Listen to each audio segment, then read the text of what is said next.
Bismillahirrahmanirrahim. Assalamualaikum warahmatullahi wabarakatuh.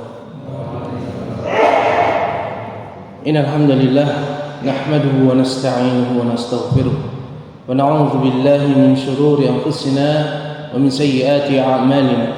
Man yahdihillahu fala mudilla lahu wa man yudlil fala hadiya lahu.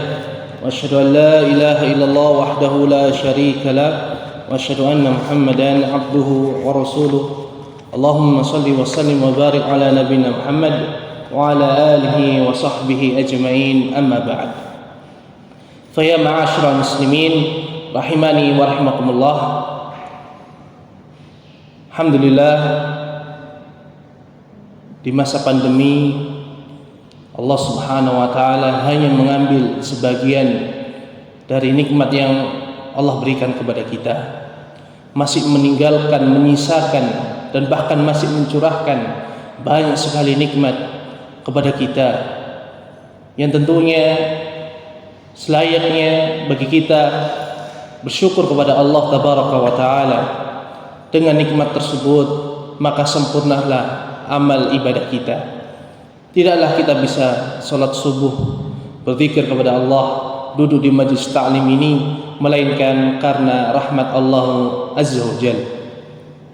InsyaAllah sebagaimana tema yang diberikan kepada kami, ini tentang kiat meraih salat khusyuk, adalah perkara yang agung karena Islam adalah agama amal yang dibangun di atas ilmu dalam rangka beribadah kepada Allah, sedangkan salat itu adalah hak Allah di dalam kita beribadah kepadanya.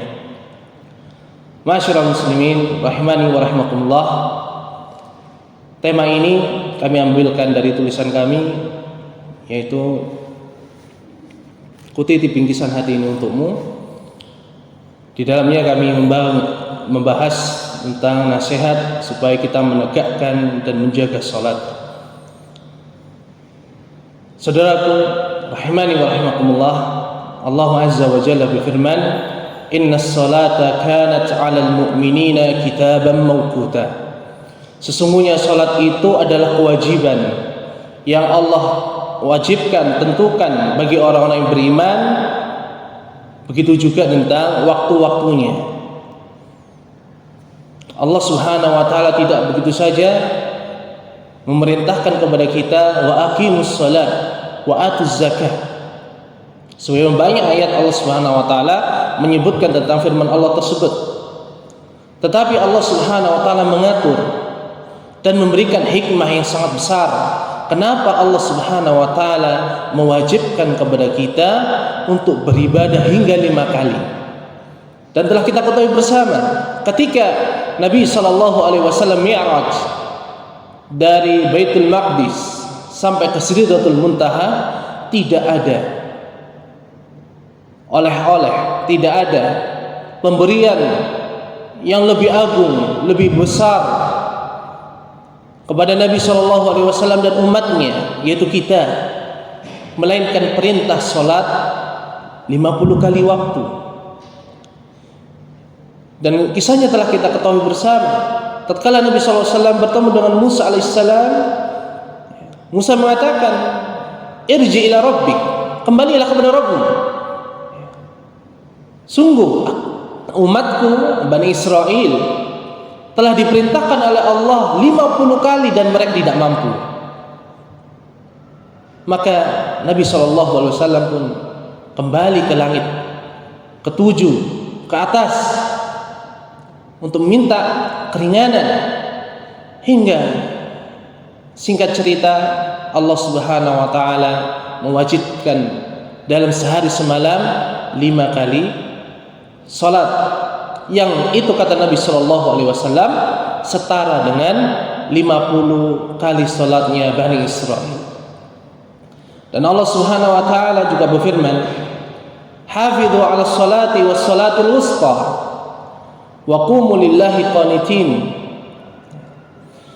Peliharalah salatmu dan salat asar. Meskipun para ulama berselisih, salat wusta ini salat apa? Tapi secara nas Nabi Shallallahu Alaihi Wasallam menjelaskan salatul wusta adalah salat asar. Dan berdirilah untuk Rabb kalian kepada Allah dalam keadaan khusyuk. Allah Subhanahu Wa Taala tidak hanya memerintahkan kita sekedar menjalankan salat, tidak sekedar kita menjaga waktu-waktu salat itu untuk kita isi dengan kewajiban kita kepada Allah, namun Allah menuntut supaya di dalam salat tersebut kita khusyuk, menghadirkan hati. Khusyuk itu adalah menghadirkan hati kita kepada Allah. Tatkala kita salat, mulai dari takbiratul ihram sampai taslim, yaitu salam, kita tidak boleh mengingat dunia kita, ingat pekerjaan kita, istri anak kita, suami kita yang bekerja. Kita harus khusyuk kepada Allah Tabaraka wa Ta'ala, mencurahkan benar-benar salat itu hanya untuk Allah. Karena kita dapati sekarang orang itu salat niatnya adalah supaya rezekinya lancar, salat supaya badannya sehat. Orang tidak meniatkan ini, Allah Subhanahu wa Ta'ala telah berjanji rezeki seorang hamba yang mukmin itu Allah telah jamin.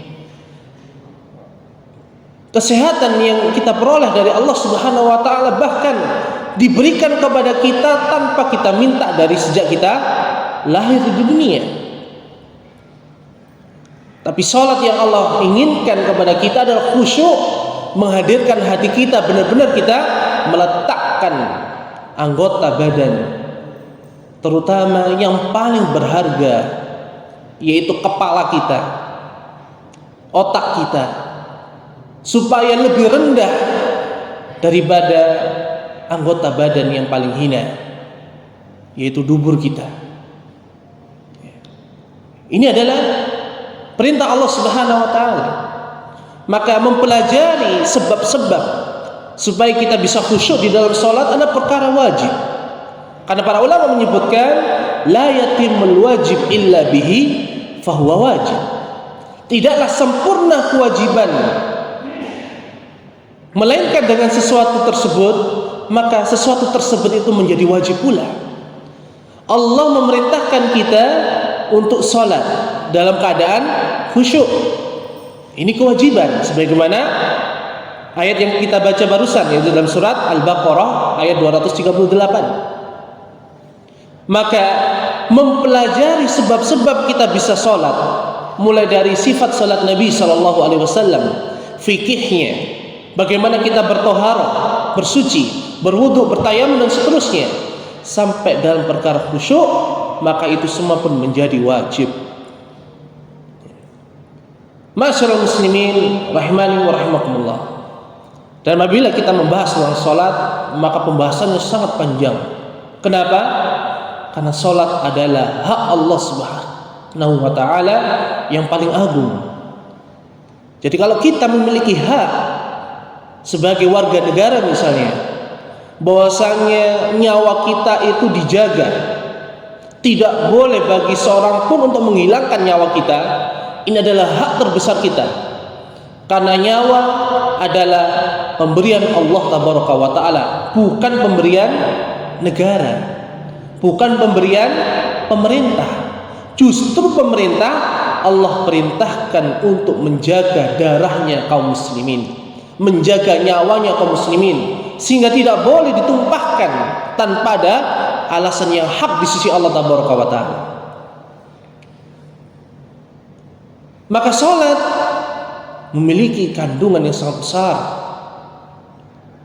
Para ulama telah menulis kitab salat. Misalnya Imam Bukhari, Imam Muslim, para a'imah kutubus sittah menulis di dalam kitab mereka kitabus salat. Bahkan sebagian besar dari para ulama memulai kitab hadis mereka dengan kitabus salat. Meskipun babnya berbeda. Misalnya ada kitabul miyah, bab tentang air. Kitabul mawaqit fis shalah, bab tentang kitab waktu-waktu di dalam mendirikan salat. Seperti Imam Malik rahimahullah dalam kitabnya Muwatta. Ini menunjukkan perhatian para ulama tentang perkara salat. Dan apabila kita cermati, kenapa para ulama mendahulukan kitabus shalah sebelum zakat, sebelum haji, sebelum kitabun nikah, kitabul muamalat, hukum dan sebagainya? Karena tidak lain besarnya hak Allah tabaraka wa ta'ala di dalam perkara salat. Ma'asyiral muslimin rahimani wa rahimakumullah. Kekhusyuan kita di dalam salat hakikatnya adalah kebaikan yang Allah Subhanahu wa taala perintahkan, yang kebaikan itu akan kembali kepada kita. Karena Allah Azza wa Jalla telah mengatakan, innas salata tanha 'anil fahsya'i wal munkar. Sesungguhnya salat itu mencegah kalian dari perbuatan fahsya, kekejian dan kemungkaran. Maka apabila kita dapati saudara kita atau diri kita salat, datang ke masjid, kemudian sandal kita hilang, ini tentunya orang yang mengambil sandal kita tanpa hak, hakikatnya tidak sempurna salatnya. Karena Allah Subhanahu wa taala telah mengatakan, innas salata tanha 'anil fahsya'i wal munkar. Salat itu mencegah kalian dari perbuatan keji dan munkar. Tapi orang setelah salat mencuri sandal, mengambil sandal saudaranya. Ini menunjukkan salatnya sia-sia, tidak memberikan manfaat. Padahal orang mukmin, orang yang beriman, mengambil manfaat dari perintah Allah tabaraka wa taala, mengambil hikmah dari apa yang Allah perintahkan kepadanya. Oleh karena itu, perkara kekhusyuan salat bukan perkara remeh. Bahkan bisa jadi salat kita tidak diterima oleh Allah Subhanahu wa taala tatkala kita tidak khusyuk di dalam mendirikan salat. Ma'asyiral muslimin rahimani wa rahimakumullah. Kami tidak akan membahas tentang keutamaan salat karena sangat panjang. Insyaallah kita akan langsung masuk kepada kiat-kiat agar kita salat khusyuk, menghadirkan hati tatkala kita mulai dari takbiratul ihram sampai kita salam, atau bahkan tatkala kita sudah mendengar azan, atau bahkan sebelum itu tatkala kita taharah, bersuci. Sebagaimana Al-Hasan Al-Husain, cucu Nabi sallallahu alaihi wasallam radhiyallahu ta'ala anhuma, mereka tatkala berwudu, mereka itu benar-benar tenang, khusyuk, tidak ada senda gurau. Maka pernah ditanyakan, kenapa engkau melakukan semisal itu?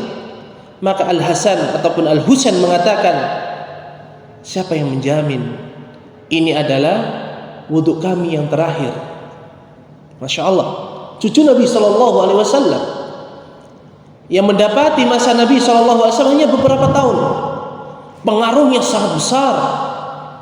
Bahkan dalam masalah wudhu, bandingkan dengan kita wudhu pun sambil ngobrol, masih bermain sana bermain sini, masih menyapa saudaranya.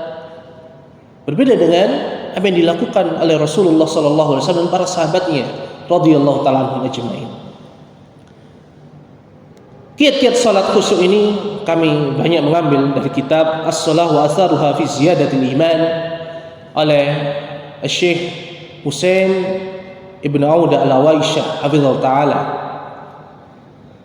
Yang pertama, supaya kita dapat menghadirkan hati tatkala kita salat adalah merenungkan makna dari gerakan, terutama bacaan di dalam salat.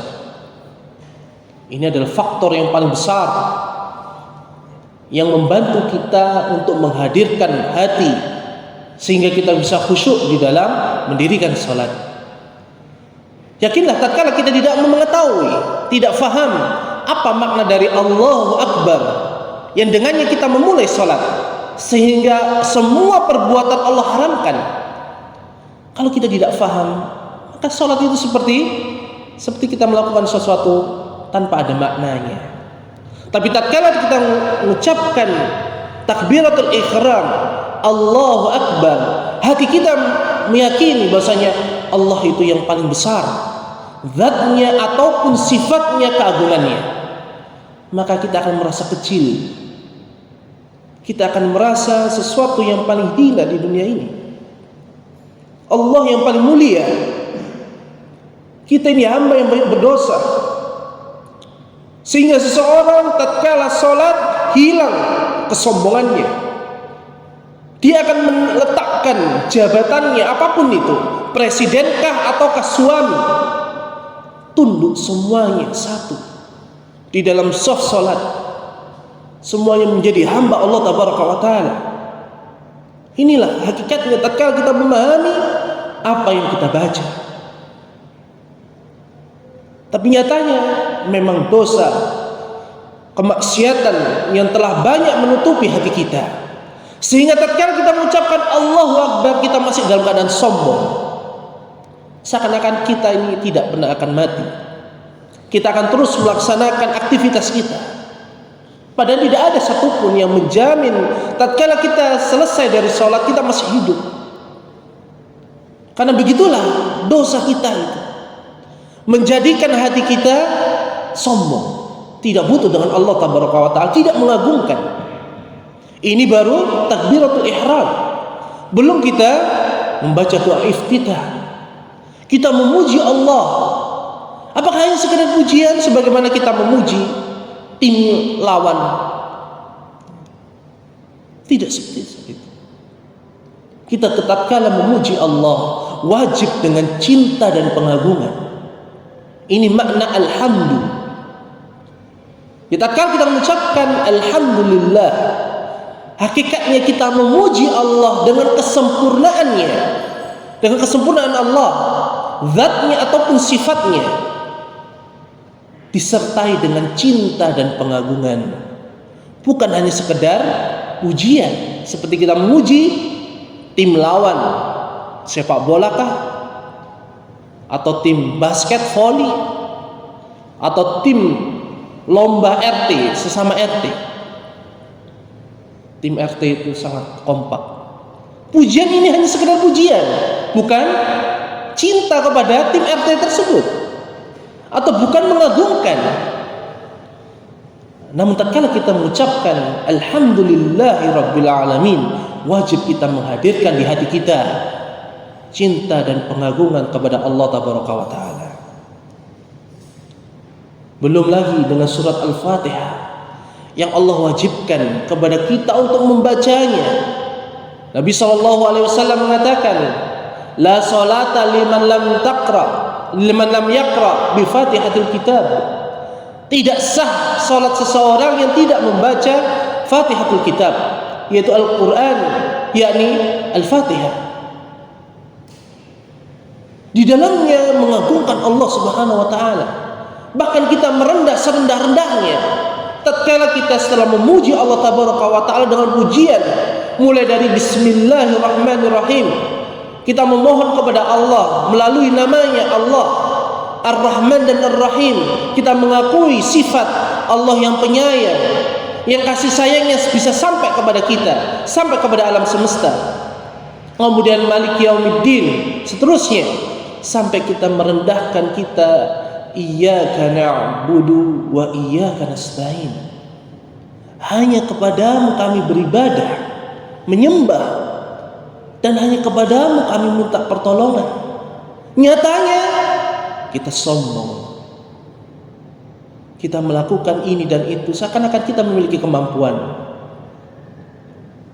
Lihatlah saudaraku kaum muslimin, ma'asyiral muslimin rahimani wa rahimakumullah. Tatkala kita diseru oleh muadzin, Allahu Akbar, Allahu Akbar, apa yang kita ucapkan?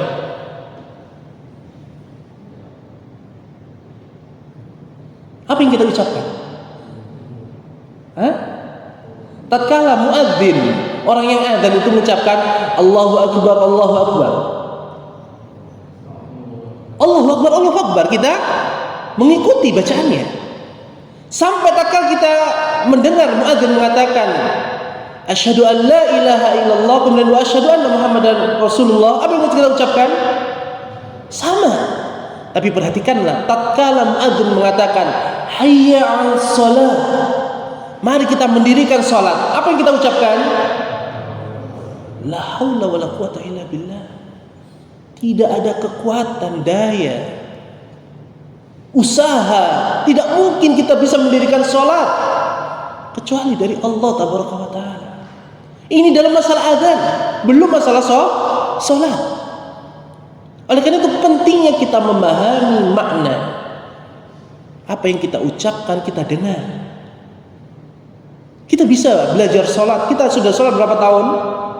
Ada yang 50 tahun kita sudah salat. Apakah kita sudah pernah membuka bagaimana makna salat? Apa artinya yang kita baca setiap hari 5 kali minimalnya? Ini kita bersama. Tidak hanya saya, tidak hanya panjenengan, semuanya. Ini masih poin yang pertama. Maka usahakanlah nomor 1 ini adalah perkara yang pertama setelah ini kita lakukan. Kita buka kitab-kitab tentang salat, kita pelajari artinya. Dan yang sudah belajar bahasa Arab hendaknya menghadirkan pemahamannya tatkala dia memahami bacaan salat. Masyarul muslimin rahimani wa rahimakumullah. Yang kedua, supaya kita bisa salat khusyuk adalah ihsan. Jibril alaihissalam pernah datang kepada Nabi sallallahu alaihi wasallam. Sebenarnya dicatat oleh Imam Bukhari dan diriwayatkan secara panjang lebar oleh Imam Muslim rahimahullah. Ini Jibril datang kepada Nabi sallallahu alaihi wasallam dalam bentuk manusia yang pakaiannya putih bersih, rapi, rambutnya begitu hitam, tersisir, tidak ada bekas orang safar, yang para sahabat pun tidak mengenalinya. Kemudian bersimpuh di hadapan Nabi SAW, kemudian mengatakan di antaranya, ya Muhammad, akhbirni anil ihsan.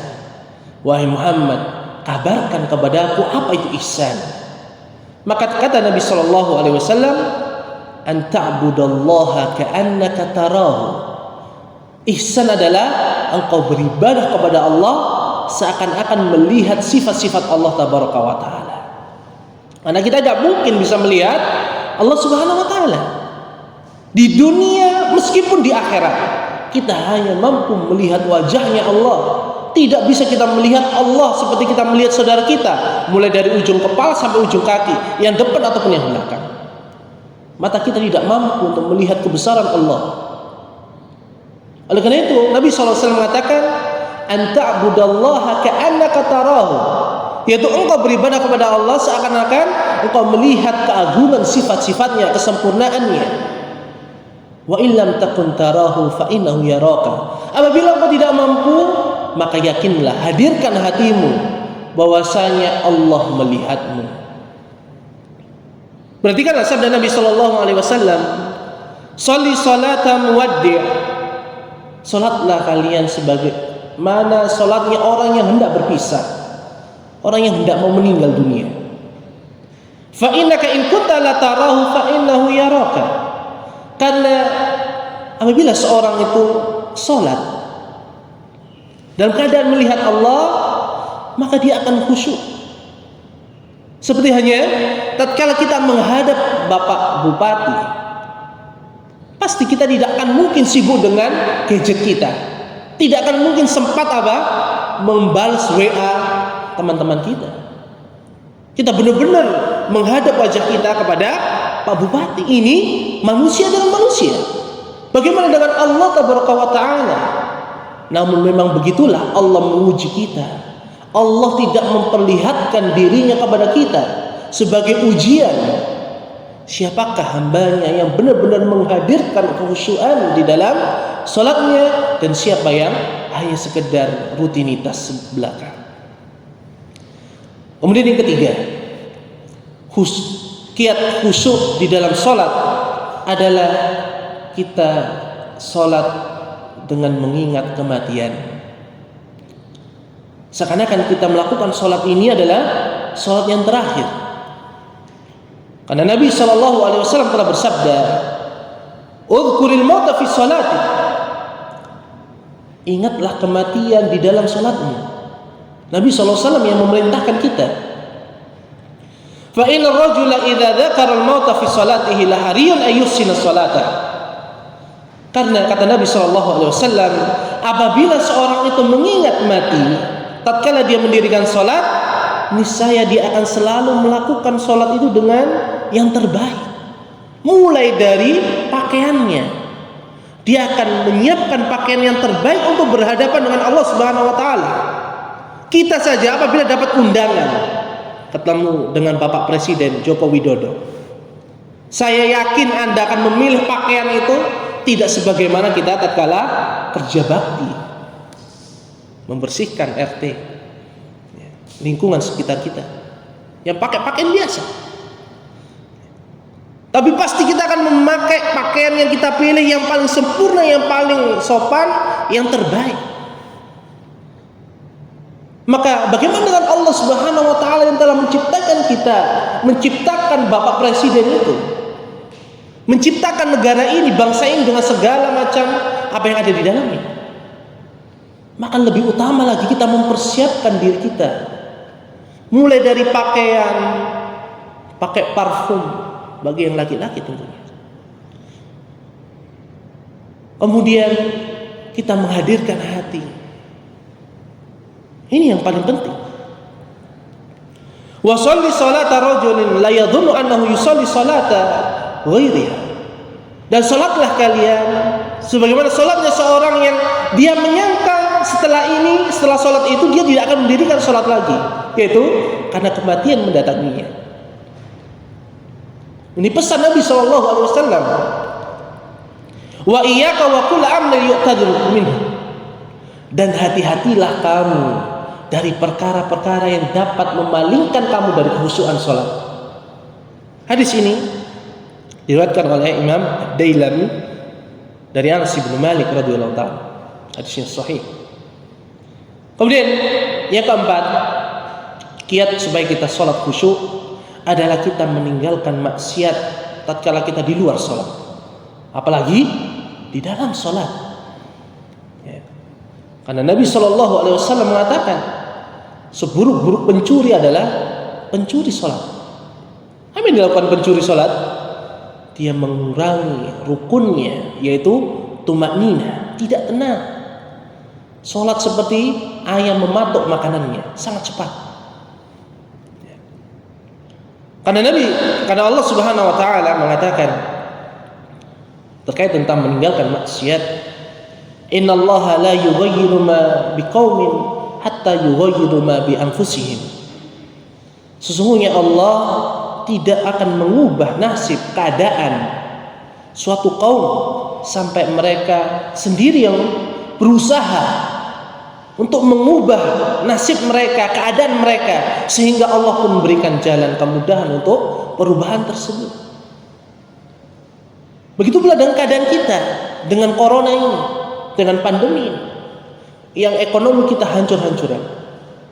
Tidak hanya masyarakat kecil, orang-orang yang memiliki perusahaan besar pun gulung tikar banyak. Ada temannya, tapi bukan masalah ada temannya. Kita berusaha untuk membangkitkan perekonomian kita, tapi banyak orang bingung dari mana kita mulai. Dari mana kita mulai membangun perekonomian kita? Maka ayat ini memberikan teguran kepada kita. Mari kita rubah nasib kita dengan pandemi ini untuk kita kembali kepada Allah Subhanahu wa taala. Kita banyak bertobat. Tidaklah penyakit ini datang yang sebelumnya tidak dikenal. 20 tahun yang lalu belum ada penyakit ini. Mungkin belum ada namanya. Itu karena tidak lain dosa kita. Kemudian dari Abdullah bin Umar radhiyallahu anhu, Rasulullah sallallahu alaihi wasallam bersabda, "Isnani la tujawizu salatuhuma ru'usahuma." Ada dua orang yang pahala salat itu tidak sampai kepada kepala mereka. Belum sampai. Belum diterima oleh Allah Subhanahu wa taala. Yang pertama, abdun abikun min mawalihi hatta yarji'. Itu seorang budak yang dimiliki oleh manusia, budak ya. Bukan yang lain, budak. Kalau kita bahas budak cukup panjang. Karena berapa bulan yang lalu atau setahun yang lalu sebelum pandemi kita dihebohkan disertasi doktoral bahwasanya kita boleh berhubungan dengan wanita yang bukan istri kita dengan konsep milkul yamin. Masih ingat? Masih ingat? Ada kasus itu di Yogyakarta. Ada seorang dosen mengambil pascasarjana doktoral. Kemudian dia membuat disertasi atau tesis ya tentang bolehnya seorang laki-laki bukan suami istri berhubungan. Maksudnya berhubungan suami istri itu dengan konsep milkul yamin, yaitu perbudakan. Jadi wanita ini dianggap budak sehingga tanpa harus menikahinya. Boleh untuk apa? Untuk menggaulinya. Nasallallahu salamul afiyah. Ini adalah kesesatan. Nah, budak ini kata Nabi SAW, kita tidak membahas tentang budak karena cukup panjang. Budak ini dimiliki oleh tuannya, majikannya. Dan Allah Subhanahu wa taala tatkala mendatangkan Islam melalui Nabi SAW, perbudakan itu tetap ada. Tapi Allah Subhanahu wa taala mengaturnya. Apa kata beliau? Seorang budak tidak boleh lari dari tuannya. Kenapa? Karena budak itu milik Allah Subhanahu wa taala, sebagiannya milik orang yang membelinya tadi. Ya. Karena orang beli orang, dulu begitu. Tapi orang itu tidak mungkin dimiliki penuh karena dia juga punya hak dan Allah Subhanahu wa taala juga punya hak. Sehingga dosa seorang budak lari dari tuannya menghalangi pahala sholat yang Allah berikan kepadanya. Oleh karena itu lari dari majikan budak ini ya, bukan pembantu, budak. Beda antara hukum pembantu dengan budak. Itu menghalangi kemaksiatan itu dengan pahala Allah Subhanahu wa taala. Itu yang pertama. Yang kedua, wamra'atun asad zaujaha hatta tarji. Yang kedua adalah wanita atau istri yang bermaksiat kepada suaminya sampai dia kembali taat kepada suaminya. Allah menghalangi pahala yang besar untuk seorang istri lantaran dia jatuh dalam kemaksiatan. Maka yakinlah saudaraku rahimani wa rahimakumullah, kemaksiatan menghalangi kita dari kekhusyuan kita.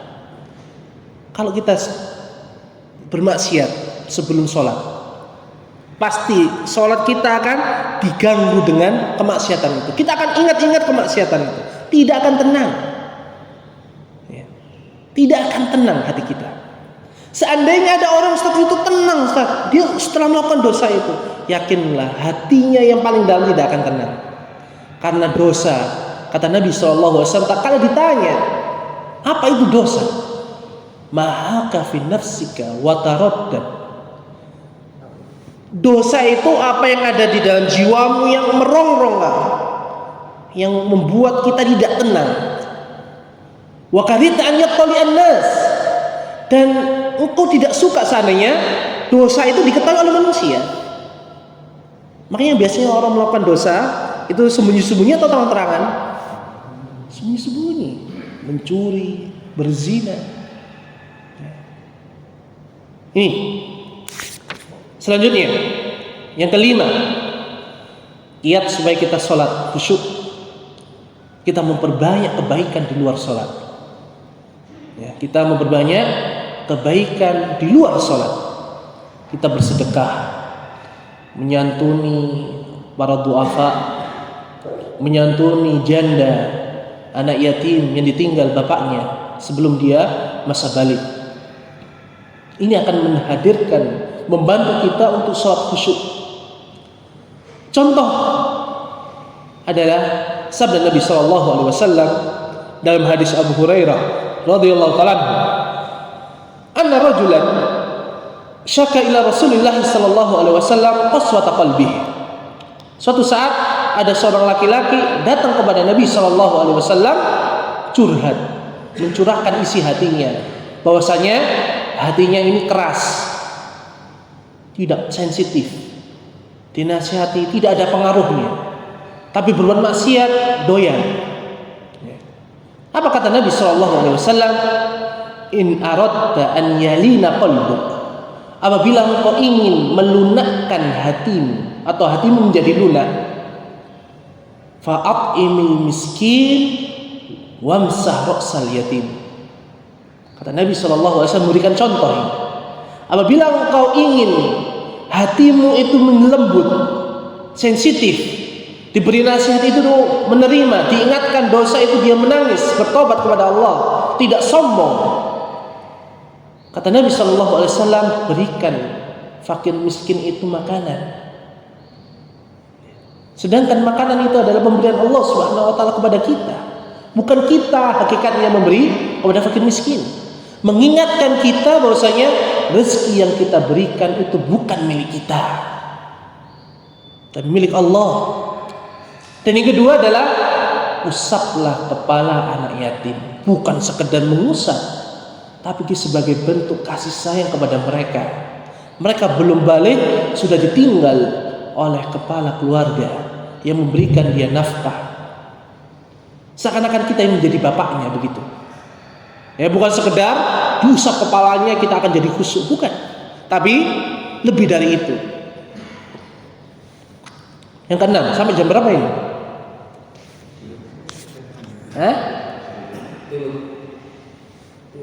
Sampai tuluh. Kapan tuluh? Kurang 20 menit ya. Cukup insyaallah. Ada 10 poin. Yang keenam adalah mempersiapkan salat dengan baik dan mendatanginya dengan tenang. Jangan terburu-buru.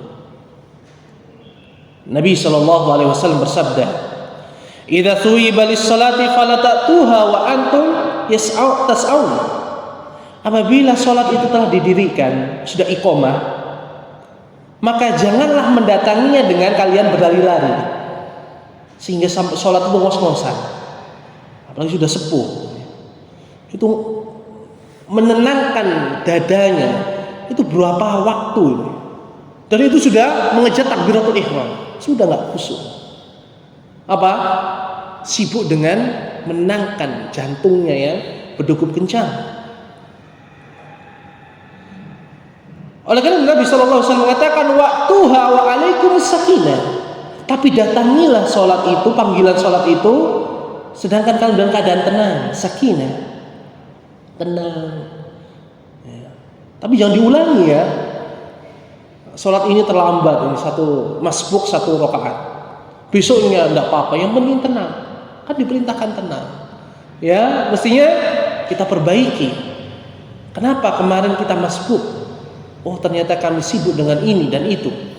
Maka kita sisihkan waktu untuk mempersiapkan salat.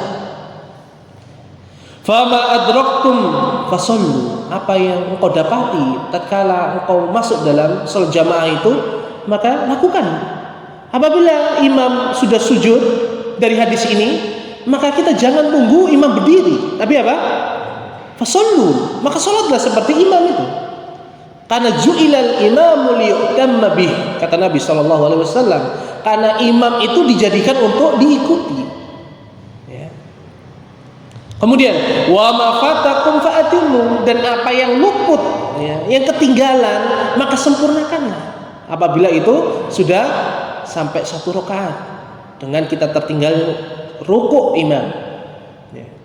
Ini. Fa inna ahadakum idza kana ya'midu ila salati wa huwa fi shalah. Ini kebaikan yang Allah berikan. Perhatikanlah, ma'asyiral muslimin. Karena sesungguhnya apabila seseorang itu pergi dengan tujuan mendirikan salat, menunaikan haknya Allah tabaraka wa taala untuk diibadahi, ya, kata Nabi sallallahu alaihi wasallam, sebenarnya dia dalam keadaan salat. Apa faedah yang kita ambil? Tatkala kita keluar dari rumah, itu kita sudah mendapatkan pahala salat tatkala kita meniatkan untuk mendirikan salat. Oleh karena itu, seakan-akan kita salat, tidak boleh kita salat itu tergesa-gesa, itu fikihnya. Ya. Makanya salat itu yang tenang, yang khusyuk, itu memberikan banyak manfaat daripada kita salat terburu-buru. Ini kata Nabi SAW. Hadis ini diriwayatkan Imam Muslim. Kemudian yang ketujuh, kita tidak banyak tertawa. Ya, tidak banyak tertawa. Boleh kita tertawa, boleh. Ya, boleh kita tertawa. Hukum apa? Hukumnya tertawa. Boleh, selagi tidak berlebihan. Karena Nabi SAW bersabda, "Ittaqil maharim takun ab'adan nas." Ittaqil maharim takun ab'adan nas. Waspadalah dari keharaman-keharaman, batasan-batasan yang Allah berikan kepada kita. Niscaya engkau akan menjadi orang yang paling menghambakan diri kepada Allah. Jadi orang yang paling dekat penghambaannya dengan Allah adalah orang yang paling jauh meninggalkan kemaksiatan. Seandainya dia jatuh ke dalam maksiatan, dia segera bertobat kepada Allah. Ini yang pertama. Kemudian Rasulullah melanjutkan, "Warda bima qasamallahu laka takun aghnan nas." Ridholah kalian dengan apa yang Allah berikan kepadamu, niscaya engkau akan menjadi manusia yang paling kaya. Menjadi manusia yang paling kaya. Kita senang kalau kita itu paling kaya, ya. Tapi di sisi Allah tabaraka wa taala, orang yang paling kaya adalah orang yang paling qanaah, orang yang paling ridho dengan pemberian Allah. Wa ahsin ila jarika takun mu'mina. Dan berbuatlah baik kepada tetanggamu, niscaya engkau akan menjadi mukmin yang sejati. Karena mukmin, orang yang beriman itu tidak suka mengganggu tetangganya, meskipun tetangganya non muslim. Kata Nabi SAW, "Al-muslimu man salimal muslimuna min lisanihi wa yadihi." Muslim yang sejati, muslim yang hakiki itu adalah yang kaum muslimin aman, mendapatkan keamanan dari bahaya lisan dan tangannya. Ada tetangga itu bermacam-macam. Ada yang baik, ada yang cuek, ada yang suka mengganggu kita. Ya. Ini tetangga. Maka kita, apapun dan bagaimanapun tetangga kita, Islam mengajarkan kita berbuat baik, tidak membalasnya dengan keburukan. Apalagi tetangga kita seorang muslim, hukumnya di sisi Allah Subhanahu wa taala lebih mulia daripada non-muslim. Maka tidak boleh bagi kita untuk menyakiti mereka. Bahkan Nabi SAW mengatakan, sampai-sampai Jibril alaihissalam berwasiat untuk berbaik kepada tetangga itu, sehingga aku pun menyangka tetangga itu akan menjadi ahli warisku. Padahal ahli waris itu hanya Allah berikan kepada kerabat mayit. Kerabat mayit, tetangga, kalau bukan kerabat kita, meskipun tetangga, itu nggak dapat warisan. Saking pentingnya kita berbuat baik kepada tetangga kita. Wa ahibba linnasi ma tuhibbu li nafsika takun muslimah. Dan cintailah kebaikan yang dimiliki oleh orang, atau kita mencintai kebaikan itu ada pada orang lain, sebagaimana kita cinta apabila kebaikan itu kita miliki atau kita dapatkan, maka engkau akan menjadi muslim yang sejati, yang mencintai kebaikan saudaranya, atau yang mencintai kebaikan yang Allah berikan kepada saudaranya, bukan hasad, bukan hakut. Yaitu kita tidak suka apabila tetangga itu mobilnya ganti. Kemarin Xenia, sekarang Pajero. Hati kita dongkol. Kerja apa dia? Justru ini tidak memberikan kebaikan untuk kita. Justru apa? Semakin menyesakkan dada kita itu. Yakinlah itu. Kalau mengejar dunia itu, finishnya itu kematian. Perhatikan, mengejar dunia itu, finishnya kematian. Kalau sudah mati, berhenti. Meskipun belum capai tujuannya, belum beli Pajero itu. Makanya rugi kalau kita saling berlomba-lomba di dalam urusan dunia, rugi kita. Kita punya Pajero, ternyata orang lain itu ada punya Pajero 2. Apakah Anda kemudian balapan, saya harus punya 3? Enggak, saya enggak pakai Pajero. Pakai yang mahal itu apa sekarang? Hi-Ace ya, misalnya hampir 1 M. Orang lain sudah punya Ducati ya, Ferrari. Apakah kemudian kita berlomba-lomba? Rugi kita. Umur kita tidak ada yang kita ketahui sampai kapan. Maka urusan dunia hanya akan memperpanjang angan-angan kita, memperpendek usaha kita untuk mengumpulkan bekal menuju akhirat. Kemudian Nabi SAW melanjutkan, wala tuksirid dhahik, dan janganlah kalian banyak tertawa. Fa inna kasratad dhahik tumitul qalba. Perhatikan, fa inna kasratad dhahik tumitul qalba. Karena banyaknya tertawa itu bisa menyebabkan matinya hati. Ini waspada ya, waspada. Karena sekarang tontonan di televisi itu banyak dibuat kita tertawa. Bahkan sebab tertawanya kita adalah penderitaan orang. Orang di-prank, nangis-nangis, ternyata apa? Tapi bohong. Kita tertawa, tapi kita tidak tahu perasaan orang yang di-prank itu. Istilah anak sekarang ya, di-prank. Saya juga baru tahu. Ada orang dibuat tertawa, misalnya apa? Dijailin ya. Dibuat dia jatuh, sakit. Tapi kita ketawa. Kita tidak tahu seandainya itu posisi kita. Ini banyak tertawa bisa. Coba jenengan habis lihat lawak, sholat, sulit bagi kita untuk menangis. Sulit bagi kita mengingat dosa-dosa kita. Sulit bagi kita untuk menghilangkan kesombongan seorang hamba. Ini apa yang disampaikan oleh Nabi SAW. Hadis ini diriwayatkan oleh Imam Ahmad, Imam Bukhari dan kitab Adabul Mufrad dan yang lainnya. Kemudian yang ke-8, termasuk kiat kita supaya salat khusyuk adalah kita menegakkan saf salat kita. Ya, kita diuji sekarang dengan pandemi ini sehingga salat kita, saf kita tidak bisa rapat sebagaimana sebelum kita pandemi. Maka pembahasan ini kami tidak bermaksud ya, untuk mengurangi protokol kesehatan, tidak. Tapi Nabi SAW telah mewasiatkan kepada kita tatkala dalam keadaan selain daripada pandemi. Perhatikanlah hadis Abu Mas'ud Al-Ansari radhiyallahu anhu. Kana Rasulullah sallallahu alaihi wasallam yamsahu manakibana fi shalah. Adalah Nabi sallallahu alaihi wasallam tatkala hendak mengimami salat, beliau mengusap pundak-pundak kami. Ada imam atau saya tadi mengusap pundak jenengan?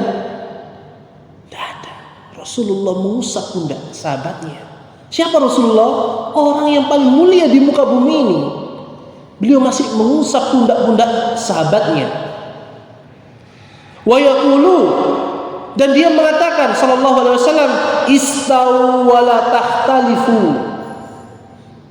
Luruskan salat shaf kalian, rapatkan. Dan jangan kalian itu berselisih di dalam merapatkan shaf. Ini apa yang beliau sallallahu alaihi wasallam sampaikan. Fatahtalifa qulubukum, sehingga hati kalian itu saling berselisih. Kalau kita aja berselisih di dalam urusan shaf, maka hati kita akan berselisih dalam urusan semuanya. Ustaz, ini kan urusan ringan, Ustaz. Iya, urusan ringan saja kalau kita tidak bisa, bagaimana dengan urusan besar? Itu loh. Liyalina minkum ul ahlami wan nuha summa alladziina yalunahum summa alladziina yalunahum. Kata Nabi sallallahu alaihi wasallam, hendaknya yang di belakangku ini adalah orang yang paling faham dalam urusan agama. Sehingga tatkala imam itu mundur karena batal salatnya atau lupa salatnya, ada yang mengingatkan. Yang paling berhak adalah yang berada di paling belakangnya imam pas. Bukan yang paling belakang sana. Ya. Ummahatnya misalnya, mukminah, sampai bertepuk tangan ya, untuk mengingatkan imam. Bukan begitu, tapi yang paling belakang, pas di belakang imam. Ini sabda Nabi sallallahu alaihi wasallam. Kemudian Nabi SAW juga berkata, la tusawwunna sufufakum aw la yukhallifanna Allah baina wujuhikum. Nabi SAW mengatakan, luruskanlah saf kalian. Apabila kalian enggak meluruskan, niscaya Allah akan menimpakan perselisihan di hati kalian. Sehingga sholat itu tetanggaan. Kadang-kadang hati itu enggak bersatu. Ini tetangga yang saya enggak suka. Tapi tatkala kita merapatkan shaf, hati kita sama. Kita di hadapan Allah Subhanahu wa taala. Perselisihan itu apa? Faedahnya kita mengungkapkan perselisihan itu di hadapan Allah Tabaraka wa taala. Makanya kalau kita ingin guyup satu RT ini, ajak sholat bersama. Semuanya sama, ini ketua RT, ketua RW, Pak Lurah, Bupati, ini orang DPRD, ini guru, ini kuli, ini cari rongsokan, semuanya sama sehingga khusyuk bersama di hadapan Allah Subhanahu wa taala. Ini sabda Nabi sallallahu alaihi wasallam. Kemudian yang ke-9, tidak terlalu sibuk dengan urusan dunia. Karena sibuknya urusan dunia itu membuat kita lupa dengan Allah Subhanahu wa taala. Contoh masalah hutang. Kita itu kalau sudah hutang, orang itu ada 3 kemungkinan. Yang pertama, dia akan berusaha untuk menunaikan hutangnya, melunasinya. Dan itu akan mengganggu dia. Kerja, ya apa caranya ini? Wah, sholatnya kok lama nunggu imamnya ini. Waduh, pas sholat juga wajahnya surat yang panjang, an-naba misalnya. Padahal naba itu pendek. Ya. Sehingga kapan cepat selesainya? Nanti saya jualannya ini pas lagi rame-ramenya. Diganggu. Ya memang begitulah manusia. Nah, tipe yang kedua, utang itu kalau datang melas, tapi kalau giliran nyawa ditagih itu seperti singa, galak. Gak ngerti lah, saya tuh gak punya uang. Saya tahu dia gak punya uang, ditagih marah-marah. Sholat pun yakin loh, dia akan ingat si fulan tadi itu nagih saya. Dibawa apa? Marahnya itu dalam sholat. Ya. Ini. Dan tipe yang ketiga, gak peduli, kabur dia. Tapi yakinlah orang yang kabur bawa utang gak akan tenang hidupnya. Karena Allah Subhanahu wa taala telah menetapkan inna nafsal mu'min mu'allaqatun bidaini. Sesungguhnya ruhnya seorang mukmin itu tergantung utangnya. Maksudnya apa? Dia tidak akan bisa masuk surga sampai lunas hutangnya. Maka orang yang beriman ketika hutang, dia tidak akan tenang. Dia akan terus mengingat, saya nggak akan bisa masuk surga. Itu adalah cita-cita terbesar saya, gara-gara utang. Ini dalam masalah utang, belum masalah yang lainnya. Pemilu apalagi, sibuk kita menghitung. Sampai kemarin apa? Sholat itu kita langgar. Ya, boleh kita sholat dilanggar ya? Boleh sholat dilanggar? Boleh ya, sholat dilanggar boleh di masjid, di musola boleh. Tapi dilanggar waktunya, sibuk menghitung. Nanti kalau nggak ada yang ngitung, ada yang nyusup nanti misalnya, sibuk kita. Ini perkara dunia. Oleh karena Nabi Shallallahu Alaihi Wasallam mengatakan, "Idza wudi'a asya'u ahadikum fa uqimatis shalah, fabda'u bil asya'." Ini contoh, jangan diterapkan benar-benar, ya. Apa kata Nabi SAW? Apabila makan malam itu sudah dihidangkan, sedangkan sholat itu didirikan, yaitu iqamah, maka mulailah dengan makan malam. Jadi jangan dengan hadis ini kemudian setiap kita mau sholat, kita buat makanan dulu. Bukan itu. Tapi tatkala kita mau sholat ternyata makanan itu sudah disiapkan, lagi hangat-hangatnya. Kenapa Nabi SAW mengatakan ini? Biasanya kalau orang sudah lapar, itu ingin menyantap makanan, tidak ingin sholat.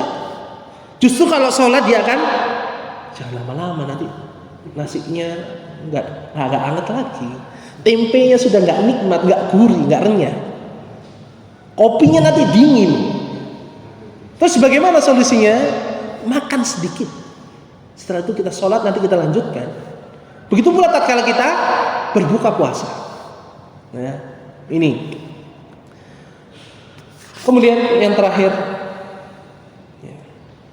hilangkan pengganggu kekhusyuan sholat. Hilangkan semua.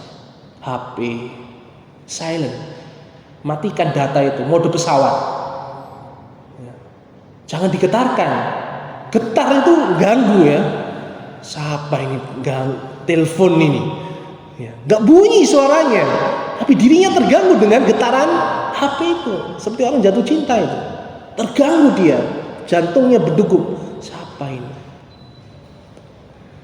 Karena Nabi SAW pernah, Aisyah Ummul Mukminin radhiyallahu anha itu sangat perhatian terhadap Nabi SAW. Dibuat indah rumahnya, diberi gambar, dan Rasulullah SAW sholat. Sholatnya ternyata tidak khusyuk. Karena apa? Ada gambar itu, ada pajangan gambar makhluk. Kemudian setelah sholat, Rasulullah SAW ini sholat sunnah, karena Rasulullah tidak pernah sholat wajib di rumah, selalu berjamaah di masjid. Atau ketika safar, beliau juga berjamaah, mengusahakannya. Beliau mengatakan kepada Ummul Mukminin Aisyah, "Amiti annaki ramaki hadza." Dia turunkan ini, kiram ini, gambar pajangan ini. Fa innahu la tazalu tasawiruhu ta'idu fi sholati. Karena gambar-gambarnya ini senantiasa menggangguku. Dan alhamdulillah masjid kita hanya berupa tembok, bukan hiasan-hiasan gambar-gambar itu. Beda apabila kita datang ke gereja. Anda yakin bisa sholat khusyuk di sana? Gambar-gambar yang sangat warna-warni. Sulit bagi kita untuk sholat khusyuk. Inilah Nabi SAW. Oleh karena itu, hendaknya kita ketika tahu mendekati waktu sholat, kita persiapkan. Mulai dari kekhusyuan kita, wudhu kita, kemudian pemahaman kita terhadap bacaan sholat, dan kita jauhkan segala kesibukan dunia dan apa saja yang akan merusak kekhusyuan kita. Mungkin ini dulu yang dapat kami sampaikan. Karena kurang lebihnya kami mohon maaf.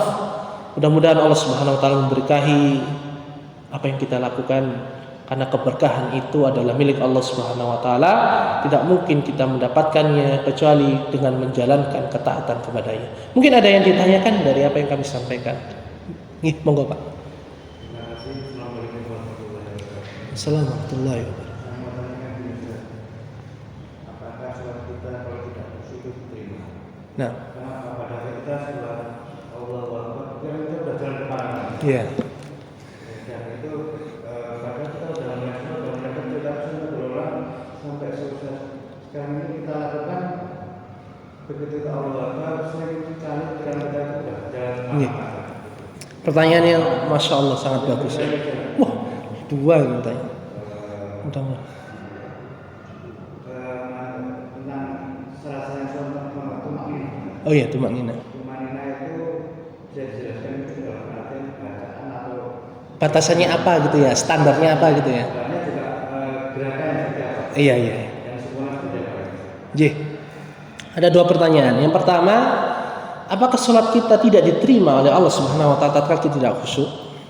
Nabi SAW, dan saya lupa lafaz hadisnya, hadisnya sahih, bahwasanya Nabi SAW mengatakan sesungguhnya sholatnya seorang hamba itu ditulis oleh Allah Subhanahu wa taala itu ada yang 3/4, ada yang setengah, ada yang 1/4 dan seterusnya.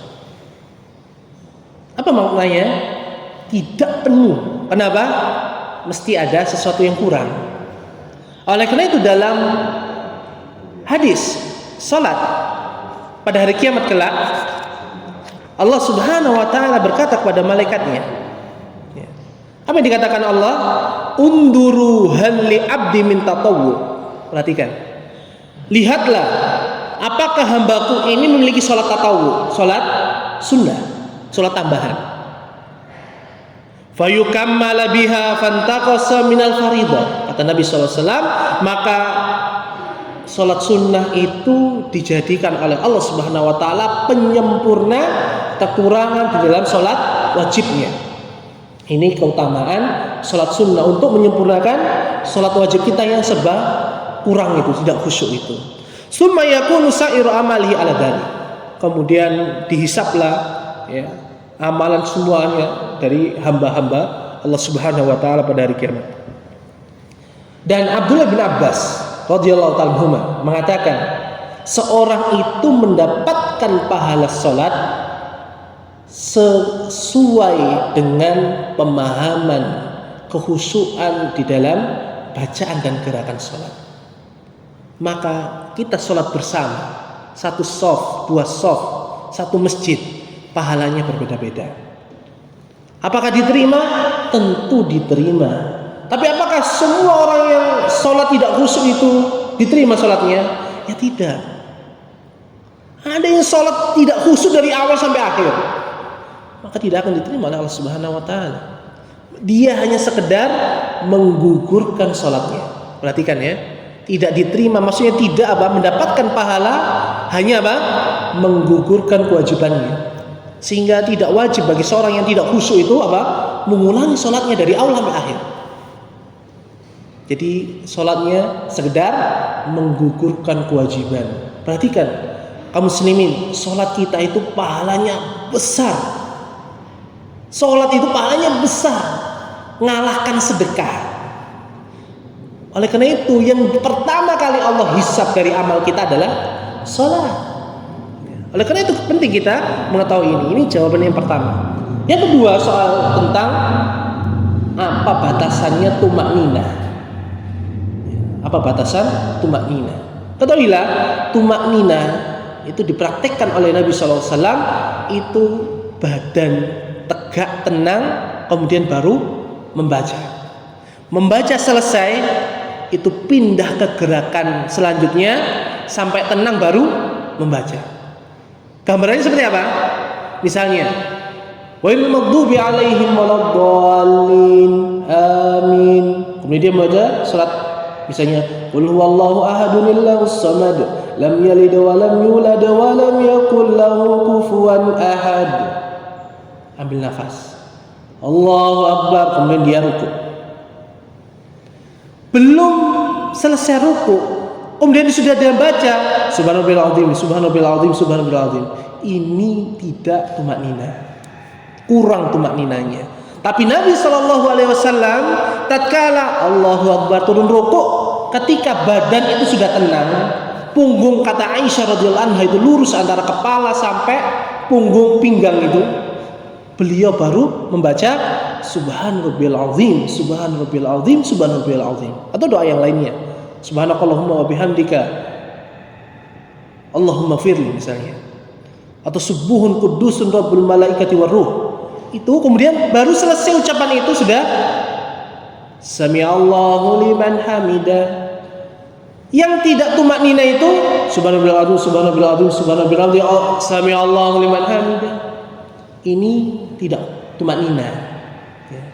Makanya patokannya ini standar tumakninah itu tatkala kita melakukan gerakan sholat, kita mau membaca itu tenang dulu baru kita baca, itu tumakninah. Begitu pula kita berpindah ke gerakan selanjutnya, kita gerak tenang baru kita baca, itu tumakninah. Bisa dipahami Pak ya? Maka mari kita sholat perhatian. Yang buat kita nggak tumakninah kadang-kadang apa? Kita lupa ini rukun yang mana itu. Sampai doa kadang-kadang tertukar. Ya ini membuat kita akhirnya terburu-buru bacaannya.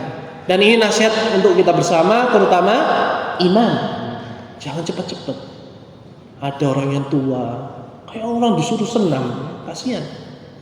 Ya. hendaknya kita tumaknina karena sholat ini adalah ibadah, bukan sekedar gerakan dan bacaan. Ya. Harus hati, pikiran, anggota badan, juga lisan. Wallahu ta'ala a'lam. Ada yang lain? Matahari sudah nampak. Ya, monggo. Assalamualaikum.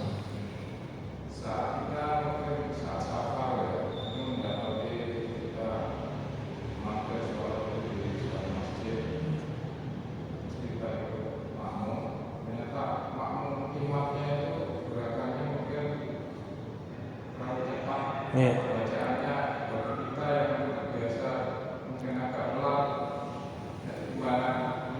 Ya, pertanyaan yang bagus, masya Allah. Ya, bagaimana dengan kita yang tatkala safar? Dan memang safar itu kata Nabi SAW, safaru it'atun minal adab. Safar itu potongan dari siksaan. Kita biasanya sholat di sini, tumaknina, tenang. Safar, ketemu imam sholatnya cepat. Apa yang harus kita lakukan? Ini adab ya, ini siksaan dari Allah Subhanahu Wa Taala.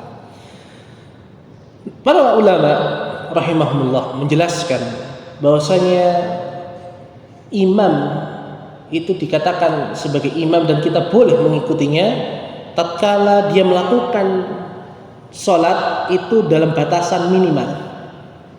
Apa batasan minimal? Itu tumaknina. Misalnya rukuknya cepat Ustaz. Cepatnya seperti apa? Kalau imam itu ternyata dia cuma membaca Subhanallahil azim satu kali, Subhanallahil azim. Kemudian sami Allahu liman hamidah, Rabbana walakal hamdu, Allahu akbar. Apakah ini batalkan sholat karena tidak tumaknina? Tidak, karena dia melakukan perbuatan sholat atau rukun sholat dan kewajibannya dalam bentuk minimalnya. Maka batasan makmum boleh mengikuti imam jadi makmum itu tatkala dia mengikuti gerakan imam sampai sempurna, tidak ketinggalan ke gerakan yang lainnya. Sekali lagi, standarnya kita bermakmum kepada seorang imam itu tatkala kita mengikuti gerakan imam secara sempurna dan tidak ketinggalan gerakan rukun imam selanjutnya. Contoh, kita rukuk Subhanallahil azim. Baru kita baca Subhanallahil azim, kemudian imam sami Allahu liman hamidah, kita Rabbana walakal hamdu. Kita belum sampai berdiri kemudian imam Allahu akbar. Kita baru turun sujud. Ternyata imam sudah duduk. Maka ini kita wajib membatalkan sholat kita. Wallahu ta'ala. Kenapa? Kita sudah ketinggalan. Maka kita meniatkan sholat sendirian. Bahkan kami khawatir kepada imam yang semisal ini sholatnya tidak diterima. Ya, karena Nabi SAW pernah melihat seorang sholat sangat cepat sholatnya, yang dikenal dengan hadis musi sholatahu. Hadis orang yang sholat yang merusak sholatnya dengan gerakannya cepat. Maka Nabi SAW memanggilnya, ya, suruh wudhu dan sholat lagi.